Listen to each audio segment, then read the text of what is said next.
Olá, seja bem-vindo ao resumo da semana da Buildings. Eu sou Ellen Costa, hoje é dia 4 de fevereiro e eu vou compartilhar com você as principais notícias do mercado imobiliário corporativo desta última semana.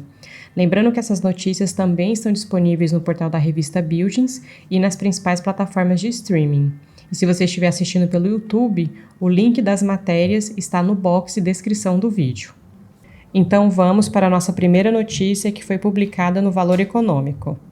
O mercado espera que Selic volte a 2 dígitos.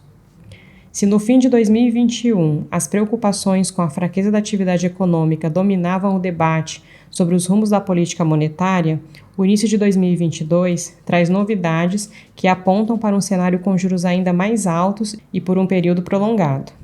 O vigor dos preços das commodities, as surpresas na inflação corrente, o risco fiscal, as expectativas de inflação que seguem desancoradas e o cenário externo mais desafiador geram um debate ainda mais intenso sobre o rumo dos juros.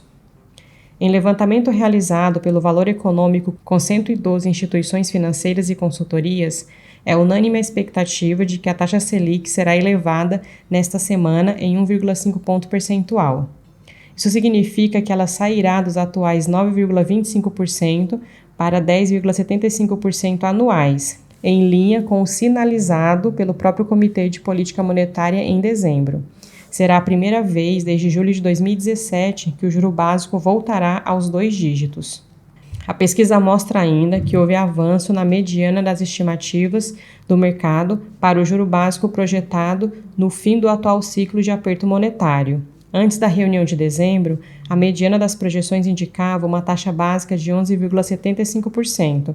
Agora, o ponto médio das estimativas subiu para 12% anuais. Desde a última reunião, o quadro de inflação continuou ruim e se formou um conjunto de riscos que atuam no sentido de mais juros, argumenta o economista-chefe da Villand Capital, Aurélio Bicalho, que projeta a Selic em 12,75% no fim do ciclo, que se daria em maio.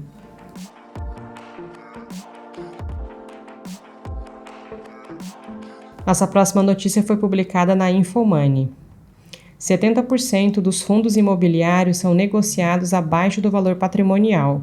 Escritórios e shoppings são os mais descontados.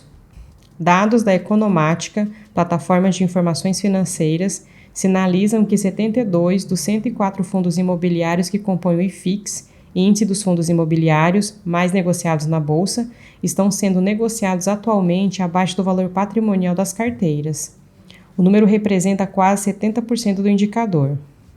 Pelo levantamento, a maioria dos fundos imobiliários presentes no IFIX apresenta PVPA, preço da cota sobre o valor patrimonial, abaixo de 1, valor que representaria o preço justo do papel.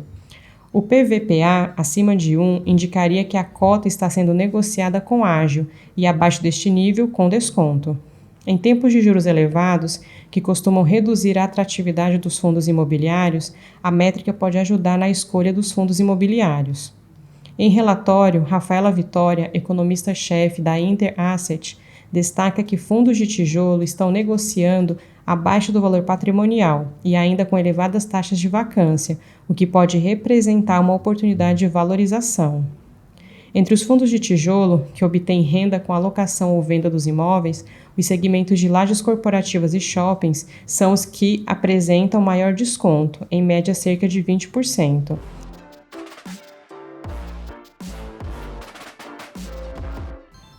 Nossa próxima notícia foi publicada no Estadão.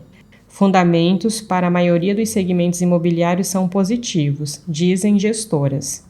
Os fundamentos para a maior parte dos segmentos imobiliários, escritórios, galpões e shopping centers são positivos neste ano, segundo gestoras de recursos que participaram da Credit Suisse 2022 Latin America Investment Conference. Apenas o segmento de incorporação residencial tradicional, ou seja, para a venda de unidades, é visto com mais cautela no curto prazo. Na capital paulista, maior mercado imobiliário do país, o segmento de escritórios comerciais apresenta sinais de melhora em algumas regiões, como a Faria Lima, na qual a taxa de vacância é baixa e os preços começam a apresentar alta. Em outras regiões, como Berrini e Marginal Sul, o mercado ainda não está favorável ao proprietário, disse o head de mercado imobiliário da Vinci Partners, Leandro Bosquet. Antes da pandemia, a Vinci já apostava, segundo o executivo, na tendência de trabalho híbrido, mas de forma mais lenta do que ocorreu. Das previsões mais alarmistas em relação ao fim do modelo tradicional de escritório, nenhuma prosperou ou vai prosperar. Trabalho híbrido não significa necessariamente menor demanda por metros quadrados, até pela remodelação, ressaltou o executivo.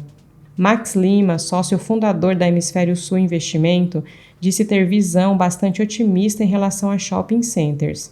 Juntamente com hotelaria, foi o segmento que mais apanhou na pandemia, com meses fechados e inadimplência dos lojistas. Foi um período sofrido, mas os shoppings têm lugar muito forte no coração do brasileiro, ressaltou Lima.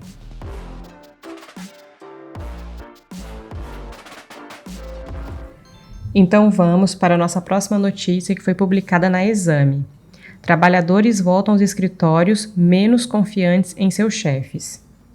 As empresas estão chamando os trabalhadores de volta aos escritórios, de novo. Mas depois de tantas idas e vindas, os funcionários estão perdendo a confiança na capacidade que seus gestores possam fazer isso direito. A parcela de trabalhadores remotos que confiam em seu empregador para tomar a decisão certa ao retornar ao escritório atingiu o ponto mais baixo em 12 meses, de acordo com uma pesquisa semanal do Morning Consult.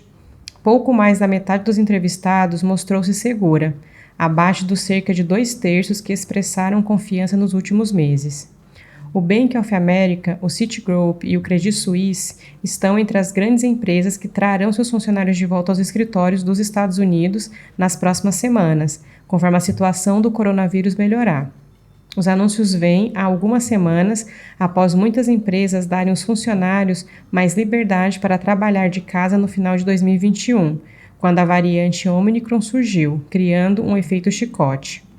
Outros empregadores, como a Apple, adiaram seu retorno ao escritório indefinidamente. À medida que os locais de trabalho se preparam para o terceiro ano da pandemia de Covid-19, especialistas dizem que uma coisa é clara: fazer planos firmes é um tiro no escuro. Dado que muitas empresas mudaram e cancelaram as datas de reabertura, não é surpresa que os trabalhadores remotos estejam se sentindo desconfortáveis sobre quando serão chamados de volta aos escritórios, disse Joana Piacenza, chefe de inteligência da Morning Consult. Os empregadores estão atualmente enfrentando um equilíbrio quase impossível de cumprir os cronogramas de reabertura que anunciaram em 2021.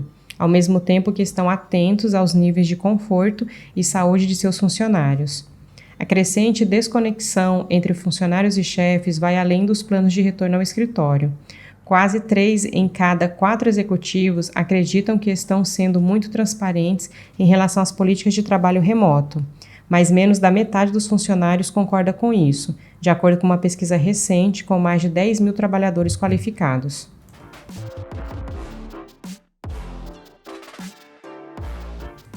Então vamos para a nossa próxima notícia que foi publicada no Estadão.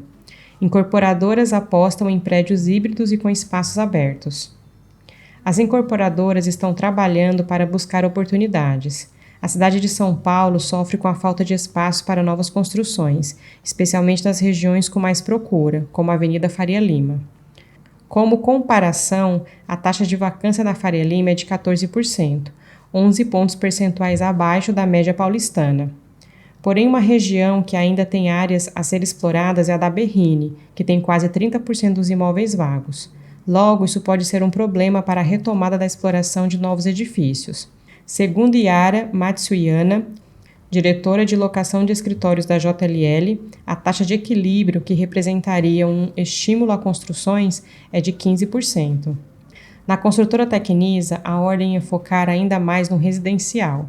A empresa até tem planos para construir novos prédios corporativos, especialmente se encontrar boas oportunidades de terrenos. Mas, para Alexandre Mangabeira, diretor executivo de incorporação, há ainda um movimento nebuloso sobre o retorno das pessoas aos escritórios no pós-pandemia. Por isso, a empresa está apostando mais em edifícios híbridos, em que a maioria dos andares contempla apartamentos residenciais, porém, há alguns reservados para espaços de coworking que a empresa pretende arrendar. Já a Tishman Speyer, companhia que investe em empreendimentos no Brasil e no mundo, está de olho em ativos que contemplam esse novo momento dos escritórios, como prédios com mais espaços abertos. Segundo Daniel Sherman, diretor-geral da empresa no país, a ideia foi buscar oportunidades para a renovação de prédios, retrofits. Uma investida da empresa foi na aquisição da antiga sede da Serasa Experian, na Avenida Indianópolis. E antes de finalizar, te convido para conferir os artigos e outros conteúdos disponíveis no portal da revista Buildings e também no nosso canal no YouTube. Nesta semana publicamos um artigo completo com os dados do fechamento do quarto trimestre de 2021 do mercado industrial e logístico.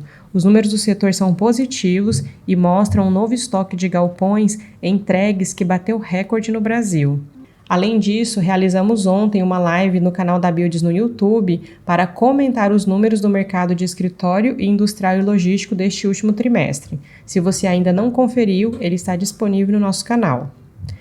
Então, por hoje é só. Eu sou Ellen Costa, vou me despedindo por aqui, te desejando um excelente final de semana e nós nos vemos então na próxima sexta-feira. Um abraço e até lá!